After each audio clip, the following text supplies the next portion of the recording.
హైదరాబాద్ పరిసర ప్రాంతాల్లో మంచినీటి కొరత ఉందన్నారు జాగృతి అధ్యక్షురాలు కవిత. ఈ సమస్యపై జాగృతి పోరాడుతుందన్నారు. మేడ్చల్ జిల్లా బోడుప్పల్ మున్సిపాలిటీ చెంగిచెర్లలో పర్యటించారు కవిత.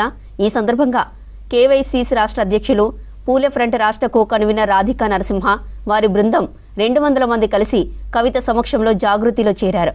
కురుమ సంఘం అధ్యక్షుడు నరసింహ జాగృతిలో చేరడం ఆనందంగా ఉందన్నారు కవిత.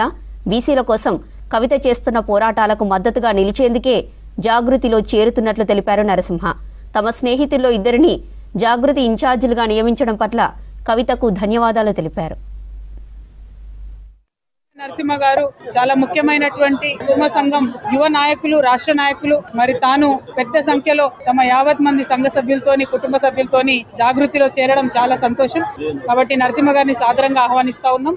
At the same time Hyderabad లో అనేక సమస్యలు ఉన్నాయి. ఈ సమస్యల మీద ఖచ్చితంగా జాగృతి పెద్ద ఎత్తున పోరాటం చేస్తుంది. ఉదాహరణకి బోడుప్పల్ మున్సిపాలిటీలోనే 3 రోజులకు ఒకసారి కూడా మంచినీళ్ళు వస్తలేవంటే ఇంత ప్రాథమిక సమస్య మీద కూడా ఇంకా మాట్లాడాల్సి రావడం, తెలంగాణ వచ్చినాక 12 ఏళ్ళైనా ఇంకా హైదరాబాద్ చుట్టుముందు మంచినీటి సమస్య ఉండడం అన్నది దారుణం. దీనికోసం ఖచ్చితంగా పెద్ద ఎత్తున కార్యాచరణ తీసుకొని జాగృతి నుండి పోరాటం చేస్తామని చెప్పి తెలియజేస్తా ఉన్నాను. కల్వకుంట్ల కవితక్క గారి ఆధ్వర్యంలో జాగృతిలో నేను నా సంబంధికులు సుమారు ఒక 200 మందితోని ఈరోజు అక్కగారి ఆధ్వర్యంలో జాగృతిలో జాయిన్ కావడం జరిగింది.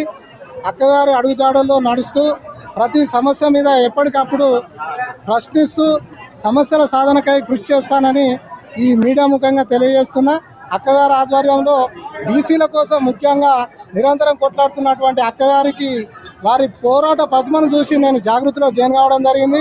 ముఖ్యంగా మా కుటుంబ బిడ్డలైనటువంటి గోపు సదానంద్ గారికి ఉప్పల్ ఇన్ఛార్జ్ ఇవ్వడం, అదేవిధంగా శ్రీమల రమేష్ గారికి షాద్నగర్ ఇన్ఛార్జ్ ఇవ్వడం కూడా మా కుటుంబంలో రాజకీయ భవిష్యత్తు అక్కగారి ఆధ్వర్యంలో మాకు మెరుగుపడతాయన్న ఉద్దేశంతో ఈరోజు